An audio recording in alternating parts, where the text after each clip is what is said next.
yang dapat hadir pagi hari ini. Ya, kita masih dalam suasana kemerdekaan, belum dicabut itu bendera dan umbul-umbul. Nah, Bapak Ibu Saudara yang dikasihi Tuhan, saya tadi sambil merenung, saya ingat begini. Presiden sudah beberapa kali sampaikan, kalau mungkin ada saudara yang sudah lihat, bahwa nanti ada kenaikan lagi untuk BBM, yang pakai BBM subsidinya dikurangi banyak, itu kesulitan buat kita. Tetapi ada hal yang saya tangkap dari apa yang disampaikan oleh Presiden. Beliau katakan begini, situasi dunia itu tidak membaik, tetapi makin sangat perlu diwaspadai. Jadi sangat perlu diperhatikan. Nah, saya merenung ini, saya sudah siapkan khotbah lebih dulu, terus saya dengar Presiden ngomong seperti itu, tetapi saya lihat cocok. Jadi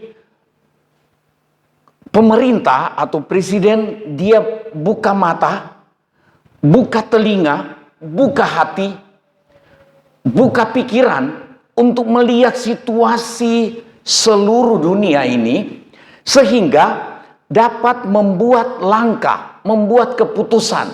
Kemudian saya senang diikuti oleh beberapa banyak orang, banyak menteri, katakan sungguh-sungguh kita perlu berdoa. Jadi memperhatikan, buka mata, buka telinga, buka hati, buka pikiran, itu berjaga-jaga. Tapi rupanya berjaga-jaga tidak cukup. Tetapi kalau kita berjaga-jaga, kita tahu bagaimana kita bertindak. Tetapi tidak cukup cuma berjaga-jaga, tetapi rupanya harus digabung dengan berdoa. Amin. Saudara, buka mata, buka telinga, buka hati kepada Tuhan, buka pikiran kita, supaya saudara dan saya di hari-hari yang sulit ini tidak salah membuat keputusan, tidak salah menggunakan keuangan saudara. Jadi kita berhati-hati, karena firman Tuhan sudah bilang memang kesukaran akan datang terjadi. Itu sebabnya kita buka mata, buka telinga, memperhatikan segala sesuatu. Itu namanya berjaga-jaga. Tapi tadi saya katakan tidak cukup berjaga-jaga, harus berdoa. Amin. Nah, supaya kita dapat menjalani hidup ini.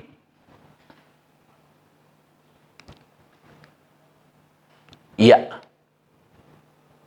Belum dimasukkan ya. Buka dulu itu, nanti supaya saya yang bisa masukkan. Sudah? Iya. Berjaga dan berdoa. Markus 14 ayat 38, ayatnya ada di depan sini. Baca sama-sama, 1, 2, 3. Berjaga-jagalah dan berdoalah, supaya kamu jangan jatuh ke dalam pencobaan. Supaya kita tidak terjebak dalam pencobaan kepada hal yang seharusnya tidak perlu kita alami, tetapi karena kita tidak berjaga dan berdoa, maka kita alami itu. Itu maksudnya. Supaya kamu jangan jatuh ke dalam pencobaan. Ini peringatan Tuhan Yesus. Roh memang penurut. Roh kita ketika dituntun dengan kebenaran, dengan roh Tuhan, kita punya niat untuk menurut, punya niat untuk taat. Tetapi dalam praktek, banyak kali daging kita lemah untuk menurut. Daging kita suka melawan untuk menurut. Bertentangan. Roh kita yang begitu dengar kebenaran firman, diarahkan oleh firman, kita ada niat. Amin Tuhan, saya mau nurut.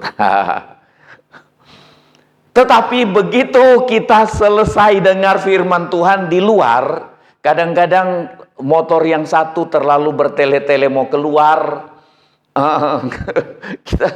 hati kita jadi hilang firman, hilang tekad, hilang itu roh yang ingin menurut. Jadinya kita menyerah ke daging. Di luar sana kita tidak sabar lihat orang yang dia rating, dia lampu seinnya ke kanan, lampu seinnya ke kiri, dia belok kanan. Saya harus rem cepat-cepat. Dia lampu seinnya ke kiri motornya. Dia ada di sebelah kiri saya. Tiba-tiba begitu lampu hijau menyala, saya mau tancap gas, tiba-tiba dia maju sedikit, dia lewat kanan depan saya.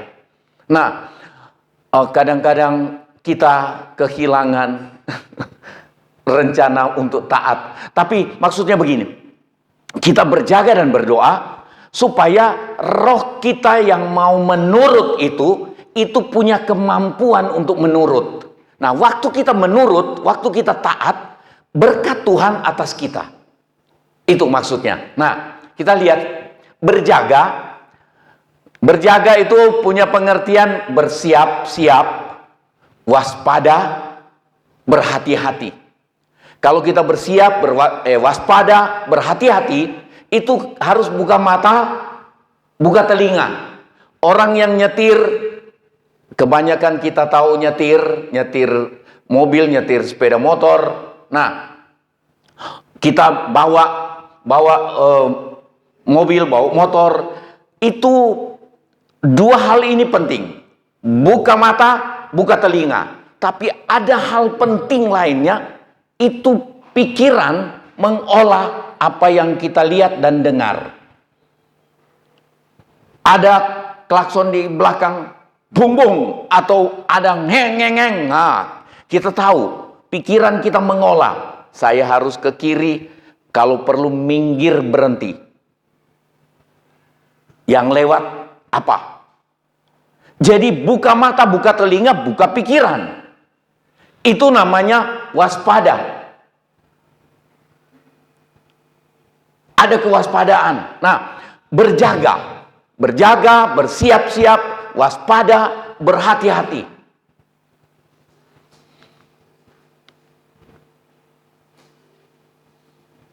Kenapa dia tidak mau?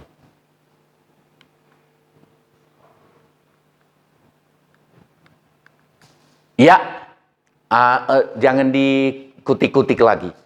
Mengenal, mengetahui keadaan. Jadi berjaga itu adalah mengenal untuk mengetahui keadaan.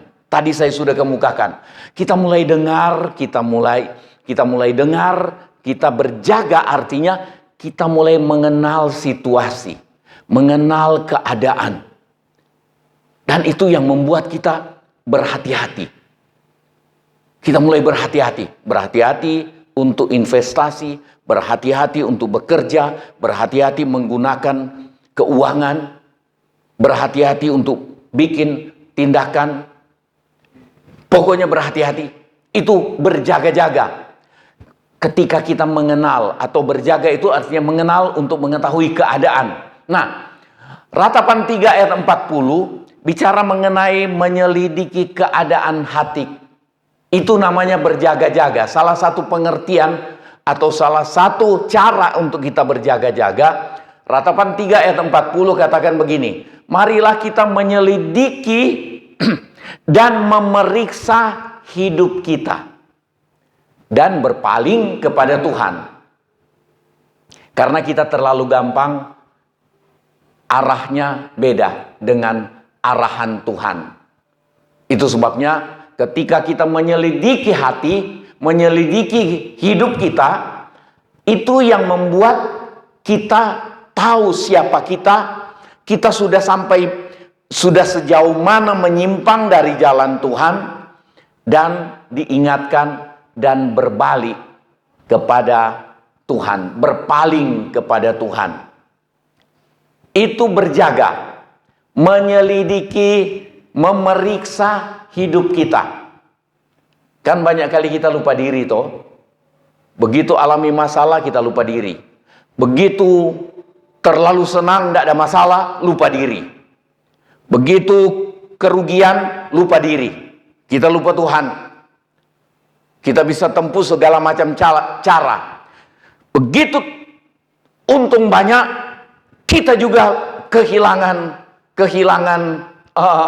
atau lupa diri. Jadi susah ya, Tuhan izinkan kita rugi, kita bisa lupa diri. Tuhan izinkan kita untung, lupa diri juga bisa. Itu sebabnya disuruh berjaga-jaga. Nah, mari kita menyelidiki dan memeriksa hidup. Menyelidiki, memeriksa hidup. Saya punya cara berbisnis, bersih apa kotor. Saya punya cara di dalam rumah tangga, baik atau tidak. Sikap saya terhadap pasangan, terhadap istri, terhadap suami, terhadap anak, terhadap semua yang ada di rumah. Sikap saya itu bagaimana? Itu namanya kita memeriksa, menyelidiki dan memeriksa hidup. Saya punya cara ngomong bagaimana? Menyakitkan orang. Kalau saya dengar orang ngomong seperti saya ini, saya suka ndak? Merah ndak telinga saya? Kadang-kadang kita seenaknya ngomong tentang orang, tapi begitu orang ngomong seperti itu mengenai kita kebakaran jenggot walaupun ndak ada jenggot kayak saya. Wah, itu namanya ndak adil, ndak memeriksa diri. Itu sebabnya Tuhan Yesus ingatkan kita, katanya kita berhati-hati dengan ucapan. Karena dengan ucapan engkau akan dibenarkan, dengan ucapanmu pula engkau akan dihukum. Kita berhati-hati. Itu namanya menyelidiki dan memeriksa hidup. Bagaimana sikap saya kepada orang lain? Cocok enggak dengan firman? Bikin orang jadi sakit hati? Atau saya bikin orang jadi senang? Sikap kita memeriksa hidup. Dan kalau kita temukan, kita dapati dengan berjaga-jaga ini, kita dapati salah, kita berpaling kepada Tuhan. Kalau kita dapati ada hal yang jalan kita sudah salah, sudah keluar dari kebenaran firman, kita berpaling kepada Tuhan, kembali. Ada nyanyian katakan, aku sadar ya Bapa, aku telah bersalah, namun aku rindu kembali. Berpaling. Tuhan, terimalah hambamu. Berpaling, menyadari keadaan. Itu namanya berjaga-jaga. Saya ingat ada satu waktu kami masih di sekolah, saya masih di sekolah Alkitab, belum menikah. Kemudian saya ditugaskan untuk mengawasi mengawasi siswi yang diawasi supaya mereka tidak kirim-kiriman surat, tidak boleh pacaran, kirim-kiriman surat. Ada yang kirim-kiriman surat, akhirnya ditangkap, dikenakan sanksi.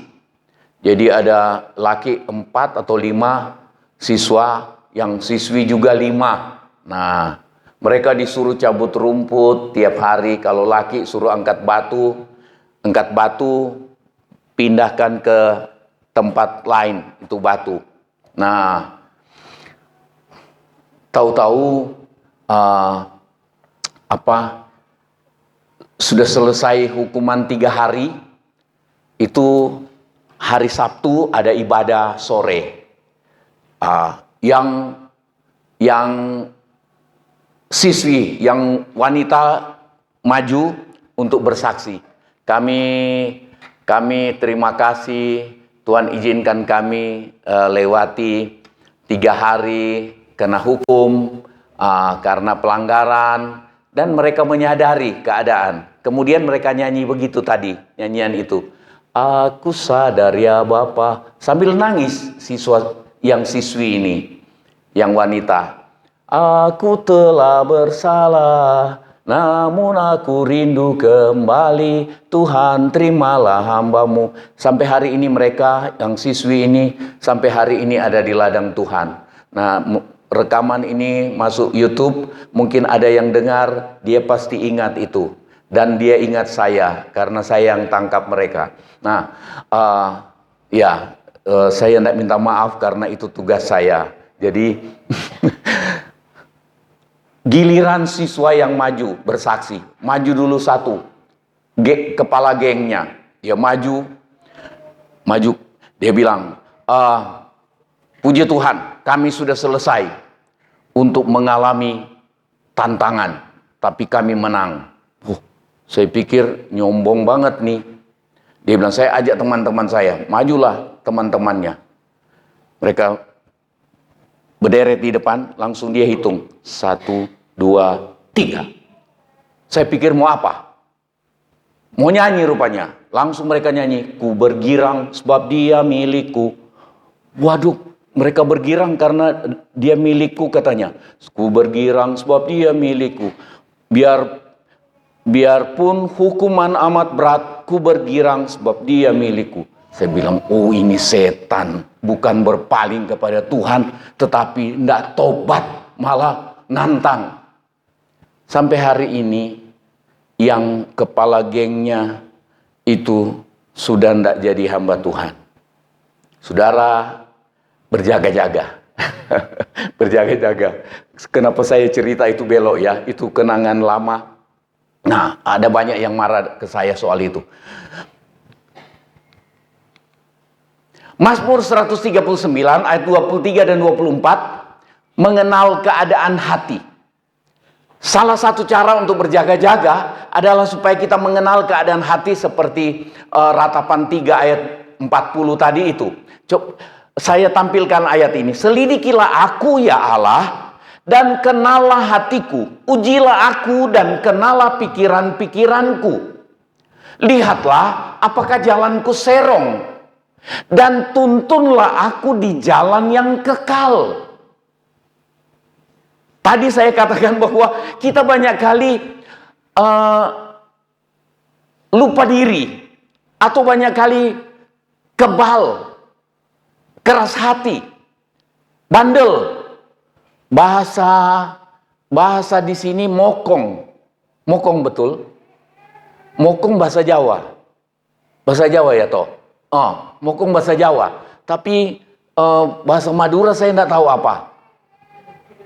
Hah? Apa? Iya, pokoknya begitulah. Nah, karena saudara pakai masker, saya tidak dengar betul apa itu. Jadi, orang yang mau berjaga-jaga untuk ingin hidupnya benar di hadapan Tuhan adalah orang yang ketika dia berdoa, dia tidak seperti orang Farisi. Aku bersyukur ya Tuhan, karena aku tidak seperti Yanto, aku tidak seperti siapa, aku tidak seperti Tapi itu orang Farisi. Tapi ini pemazmur Daud, dia berseru kepada Tuhan ketika dia tersungkur. Dia bilang, selidiki aku ya Allah. Mungkin hari ini saya kira saya benar dan orang lain lihat saya benar. Tetapi selidiki aku ya Allah. Kenallah hatiku. Katanya kan hati penipu. Sudah salah masih ngontot. Sebetulnya bukan salah, tetapi agak kurang benar. Kita tawar-menawar. Banyak kali kan begitu kita. Masa sih salah itu? Rasanya sih enggak. Enggak lah. Akhirnya kita bikin kesimpulan sendiri. Enggak salah. Padahal udah salah banget. Tapi ketika kita mau berjaga-jaga, Tuhan, saya mau supaya hidup saya tetap berkenan kepada Tuhan. Nah, kita mulai bilang, selidiklah akan daku, Ya Allah, ketahuilah akan hatiku. Kenallah hatiku, beritahukan kepadaku siapa aku menurut penilaianmu. Itu yang betul. Ujilah aku dan kenallah pikiran-pikiranku. Hanya Tuhan yang tahu hati kita, pikiran-pikiran kita. Hanya Tuhan yang tahu apa yang kita rencanakan, ucapan-ucapan kita yang kita ucapkan di luar rumah, di luar pendengaran sesama jemaat, di luar pendengaran sesama pendeta, di luar pendengaran siapapun. Tuhan yang tahu apa yang ada di pikiran, di hati kita. Dan kiranya kita seperti pemazmur ini. Kenallah pikiran-pikiranku. Lihatlah apakah jalanku serong. Kita pikir lurus. Ada jalan yang disangka orang lurus, tetapi ujungnya menuju maut. Itu jalan serong sebenarnya. Orang sangka lurus. Saya rasa tidak kurang-kurang anggota gereja dan pendeta yang menyangka jalannya lurus. Sudah bikin penyimpangan keuangan, sudah bikin penyimpangan macam-macam, masih teriak dia jalan lurus. Baik anggota gereja, pendeta, sampai ke orang-orang yang ada di bangsa ini. Sudah korupsi, masih berusaha bilang itu jalan lurus. Ada orang yang sama-sama sudah di penjara, dia juga sudah di penjara. Dia masih pukul orang di penjara. Dia kira dia bilang dia jalan lurus itu. Ini manusia. Tapi kalau mau berkenan ke Tuhan, bilang, lihatlah apakah jalanku serong menurut penilaianmu. Dan tuntun aku di jalan yang rata, di jalan yang kekal, di jalan yang lurus. Yohanes 15 ayat 5 mengenal ketidakberdayaan. Jadi ini berjaga-jaga, artinya kita mengenal keadaan hati. Ini Yohanes 15 ayat 5 mengenal ketidakberdayaan. Tuhan Yesus bilang, akulah pokok anggur dan kamulah ranting-rantingnya. Barang siapa tinggal di dalam aku dan aku di dalam dia, ia berbuah banyak. Sama-sama baca yang biru. Sebab di luar aku, kamu tidak dapat berbuat apa-apa. Di luar aku, Tuhan Yesus bilang, kamu tidak bisa tumbuh. Banyak orang rajin ke gereja, rajin ikuti kegiatan rohani, tapi tidak tumbuh-tumbuh rohaninya. Tidak tumbuh. Ngamuan tetap. Makian tetap. Bohongan tetap. Banyak hal yang tidak benar tetap dia lakukan. Tapi rajin. Rajin. Nyata. Tadi kita sudah baca di Injil Markus tadi itu. Roh penurut. Roh mau menurut. Tapi daging lemah. Nah kalau kita sadar ini. Menyadari ketidakberdayaan. Menyadari kita ini seringkali gagal. Nah Tuhan Yesus ingatkan, di luar aku kamu tidak dapat berbuat apa-apa. Kalau kita ingat ini, maka kita sadari, kita berjaga-jaga menyadari ini, maka kita mulai berdoa, Tuhan, saya ingin supaya dekat dengan Engkau dan mengerti jalan-jalan-Mu. Engkaulah kekuatanku. Kita mulai sadar, kita mulai berseru ke Tuhan, Engkau kekuatanku. Kekuatan di hidupku. Kalau kita sadari kita gampang gagal, jadi lemah dan gagal melakukan firman Tuhan. Di luar aku kamu tidak dapat berbuat apa-apa. Berarti harus kita tetap tinggal di dalam Tuhan Yesus supaya kita dapat bertumbuh dan dapat berbuat apa-apa. Amin. Nah, kita sadar keadaan kita yang tidak berdaya, maka kita akan melekat. Katanya, aku pokok anggur, kamu ranting. Kalau ranting melekat, kalau ranting tersambung dengan pokok anggur, maka kita akan bertumbuh dan berbuah. Kenapa banyak orang tidak ada buahnya? Kan firman Tuhan bilang kalau kita sudah bertobat, ada buah pertobatan. Kalau kita sudah bertobat, ada buah pertobatan, ada Roh Kudus menuntun, ada buah Roh Kudus. Tetapi ya, kita lihat banyak kali orang gereja tidak ada buah Roh Kudus. Tidak usah semua. Tidak usah harus semua. Awal masih beberapa, tapi harus nonjol perubahannya. Tapi ini penguasaan diri tidak ada. Itu yang paling terakhir tuh, penguasaan diri. Tidak ada. Gampang meledak, gampang salah sangka, gampang. Pokoknya semua serba gampang. Gampang untuk bikin salah. Salah satu, salah dua, salah tiga. Salah tiga sudah di Jawa Tengah. Nah, kenapa saya sudah belok ke sana? Di luar aku kamu tidak dapat berbuat apa-apa. Ini namanya kita berjaga-jaga, menyadari ketidakberdayaan kita. Kemudian berdoa. Memohon, mengharapkan pada Tuhan. Nah itu di kamus. Berdoa artinya kita memohon, mengharapkan pada Tuhan. Melekatkan diri kepada Tuhan supaya kuat menjalani kehidupan. Jadi ketika kita berjaga-jaga, kita sadari keadaan kita, kita sadari apa semua. Dan kita mulai berdoa memohon, tuntunlah aku di jalan yang kekal, di jalan yang benar. Peganglah tanganku Roh Kudus, itu doa.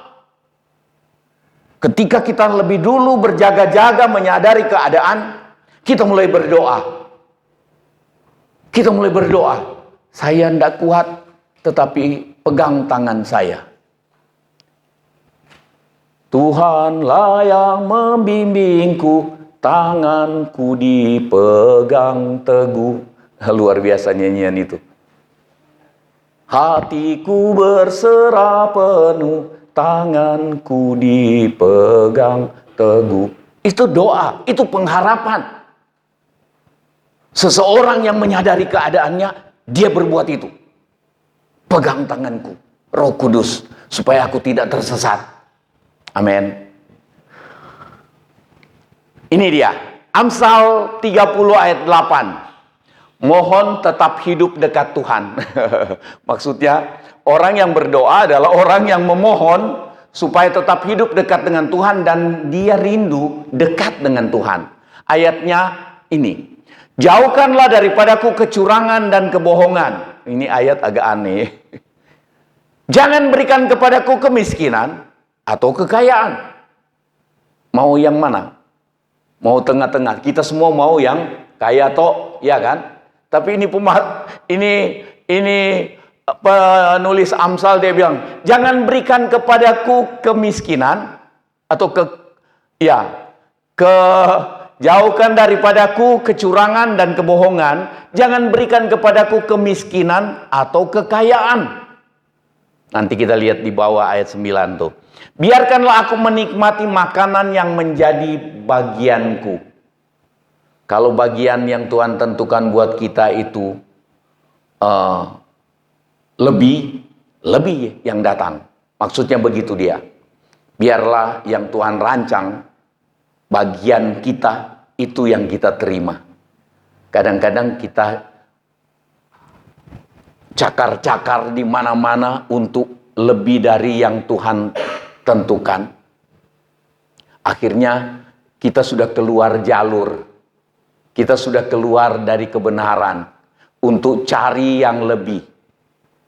Itu maksudnya ayat ini. Jangan berikan kepadaku kemiskinan. Tidak ada yang mau miskin. Jangan juga berikan kepadaku kekayaan. Maksudnya bukan tidak boleh kaya. Tetapi kelebihan yang membuat kita keluar dari kehendak Tuhan. Itu lain kali, tetapi lihat ayat yang ke-9. Supaya kalau aku kekenyangan, aku tidak menyangkal Tuhan dan berkata, siapa Tuhan itu? Tanpa engkau saya bisa berhasil. Tanpa engkau saya bisa makan kenyang. Tanpa engkau tabungan saya bisa banyak. Tanpa engkau pekerjaan saya bisa berhasil. Iya, ada. Tapi saya berkali-kali katakan, kita dapat berhasil dalam pekerjaan tanpa mengandalkan Tuhan. Tetapi keberhasilan kita itu akan bawa kita keluar dari keselamatan. Dan ujung-ujungnya kita tidak dapat apa-apa ketika berhadapan dengan Tuhan. Karena semua kita tahu harta tidak dibawa di balik kematian. Paling juga saya cuma dipakein jas. Kalau saudara mau belikan peti murah aja, nggak usah mahal-mahal. Dulu saya bilang sama Mak Chong I, kalau Mak lihat terlalu banyak uang kas keluar, kalau saya mati, bungkus saja dengan karung. Marah dia. Bungkus dengan karung, buang ke laut. Banyak yang marah saya bilang begitu. Tapi sebenarnya memangnya bungkus pakai peti emas pun memangnya hidup saya jadi lebih berharga? Enggak, paling maling datang gali kuburnya, dia ambil petinya, dia biarin saya. Nah, saya sudah menyimpang, kembalikan saya ke jalan yang benar. Nah, kalau aku kenyang, aku tidak menyangkalmu dan berkata siapa Tuhan itu? Atau kalau aku miskin, aku mencuri. Mencuri timbangan. Aku mencuri cara yang benar. Atau mencuri sungguhan. Punyanya orang saya ambil. Kenapa koruptor yang punya gaji besar itu, punya penghasilan besar, masih korupsi? Dia miskin. Hatinya miskin. Dan dia tidak pernah rasa cukup. Itu sebabnya dia mencuri. Ya kan? Koruptor itu sebetulnya pencuri, maling. Maling mereka. Bukan koruptor terlalu enak kedengarannya. Kalau di gereja, kalau pemimpin gereja make uang diam-diam penyimpangan, dia tidak mau dibilang maling. Tapi sebenarnya sama semua, maling semua itu. Nah, atau kalau aku miskin, aku mencuri dan mencemarkan nama Allahku. Jadi katanya, jangan beri aku kaya, tapi jangan juga beri aku miskin. Jadi maksudnya seperti itu. Biarlah aku menikmati makanan yang menjadi bagianku. Bagian yang Tuhan tentukan buat kita masing-masing. Jadi ada yang Tuhan tentukan buat kita lebih. Jadi pas. Tuhan ajar kita berdoa. Berikan kepada kami makanan kami yang cukup dimakan 1 tahun. Cukup dimakan 1 tahun. Tiap hari. Artinya Tuhan jamin, pelihara, cukupkan. Nah, berdoa. Ketika berdoa, yang di Amsal ini, mohon untuk tetap hidup dekat dengan Tuhan. Walaupun lapar ataupun kenyang. Supaya tidak salah, tidak menjauh dari Tuhan. Kekenyangan menjauh dari Tuhan. Kelaparan menjauh dari Tuhan. Dia bilang, tolong supaya saya hidup menurut bagian yang engkau berikan, saya syukuri. Sehingga saya tidak menjauh dari Tuhan. Nah, Filipi 4 ayat 12, supaya kuat hadapi keadaan apapun. Aku tahu apa itu kekurangan, dan aku tahu apa itu kelimpahan. Paulus katakan ini. Dalam segala hal dan dalam segala perkara, tidak ada sesuatu yang merupakan rahasia bagiku. Baik dalam hal kenyang, maupun dalam hal kelaparan. Baik dalam hal kelimpahan, maupun dalam hal kekurangan. Ini luar biasa Paulus. Amsal tadi bilang, jangan beri aku kaya, jangan beri aku miskin. Ini Paulus bilang, segala perkara, baik lapar ataupun kenyang, maupun kelimpahan atau kekurangan, Paulus bilang, segala perkara dapat kutanggung dengan kekuatanku. Bukan. Tetapi Dia yang memberi kekuatan kepadaku. Amin. Kekuatan di hidupku ku dapat dalam Yesus. Kekuatan dari Tuhan. Jadi begitu kita berjaga, kita sadari keadaan, kita buka mata, buka hati, buka telinga, maka kita mulai berdoa. Dan ketika kita mulai berdoa, kita menjadi orang yang kuat. Ini yang Tuhan rencanakan. Jadi kita menjadi orang yang kuat menghadapi keadaan apapun. Keadaan kelimpahan, kita kuat bertahan dalam iman. Tidak tergoda kita untuk salah menggunakan kelimpahan. Dalam kekurangan, kita tidak tergoda untuk mencuri dan menipu. Maaf, kadang-kadang ada kami, pendeta, ketika dalam kekurangan, bilang membangun gereja. Gambar yang ditampilkan adalah gambar 15 tahun lalu. Supaya orang kasihan. Saya harap Bapak Licuan hati-hati perhatikan gambar itu. Kalau dia bantu. Dia suka bantu. Rombongannya itu bantu pembangunan. Membangun, begitu dicek, enggak ada yang dibangun. Oh, mana uangnya? Beli kulkas, beli TV. Kan kasihan anak-anak dan nonton TV dan seterusnya. Menyimpang. Kelimpahan tidak jadi salah terhadap Tuhan. Kekurangan dia juga tidak berbuat salah. Itu sebabnya saya katakan kepada saudara berkali-kali, minta maaf kalau kami kekurangan dan mau mati, tidak ada yang dimakan. Minta maaf, kami tidak akan telepon ke saudara untuk dikirimin beras. Pasti Tuhan akan taruh di hati siapapun untuk kayaknya kita mesti lihat atau kirim beras. Saya tidak nyindir, beras masih banyak, bukan nyindir. Ini contoh saja. Jadi waktu kekurangan kita tahu kita untuk tetap berharap kepada Tuhan. Itu sebabnya Paulus katakan segala perkara dapat kutanggung dalam Dia yang memberi kekuatan kepadaku. Orang yang berjaga-jaga dan berdoa adalah orang yang kuat menghadapi segala keadaan. Amin. Ketika orang kuat menghadapi segala keadaan, dia adalah orang yang paling tenang dalam hidup.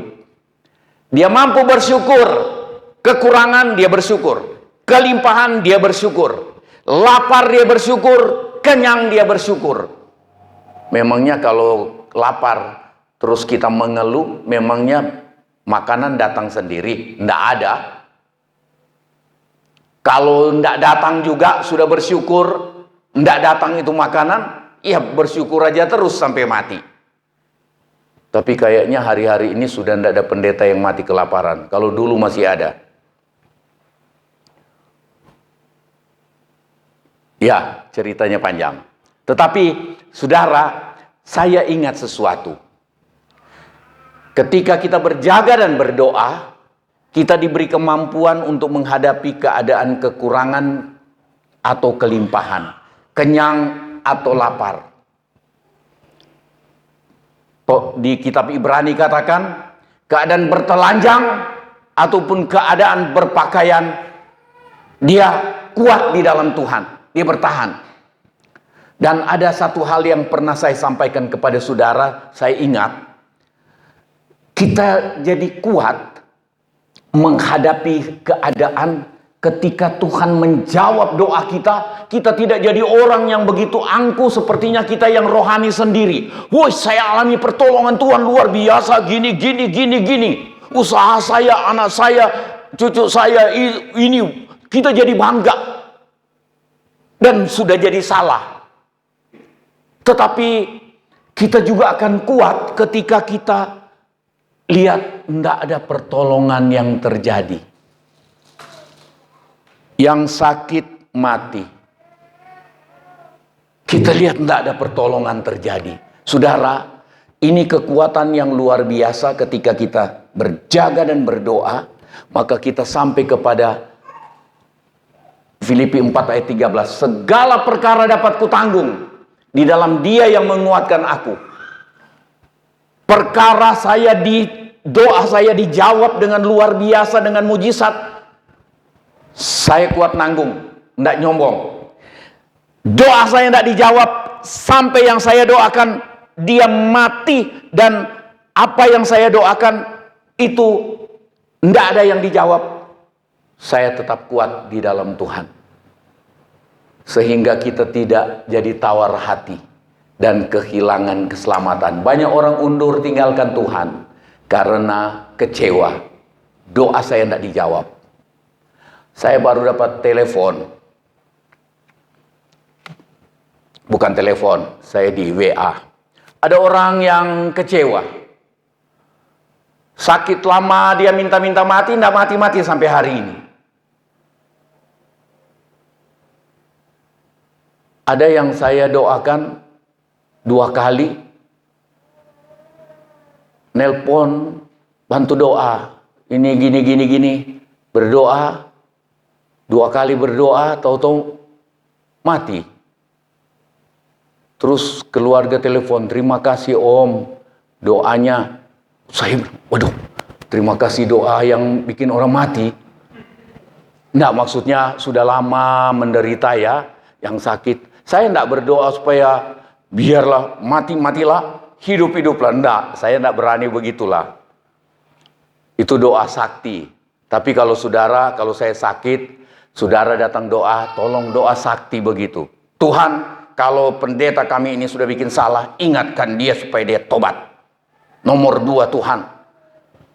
Kalau dia mau hidup, hiduplah Tuhan. Nomor 3, kalau dia mau mati, matilah. Doakan begitu, saya senang kok terima. Tapi saya tidak akan berdoa begitu buat saudara. Dan buat siapa saja. Itu cuma nakalnya saya saja suka bilang. Tapi tidak ada saudara yang sampai hati doa begitu buat saya.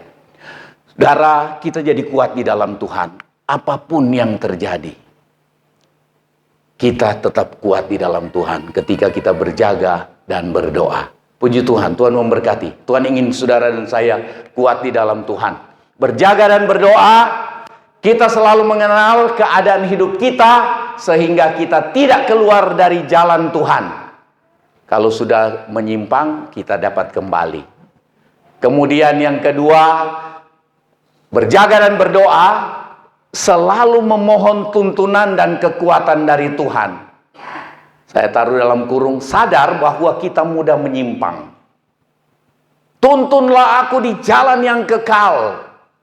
Periksa hidupku. Selidikilah hatiku ya Tuhan. Dan seterusnya tadi. Kita sanggup menghadapi keadaan apapun jika kita dekat Tuhan. Ditolong ataupun tidak. Kekurangan ataupun kelimpahan. Kita tetap dekat dengan Tuhan. Tuhan memberkati. Kita sama-sama berdiri.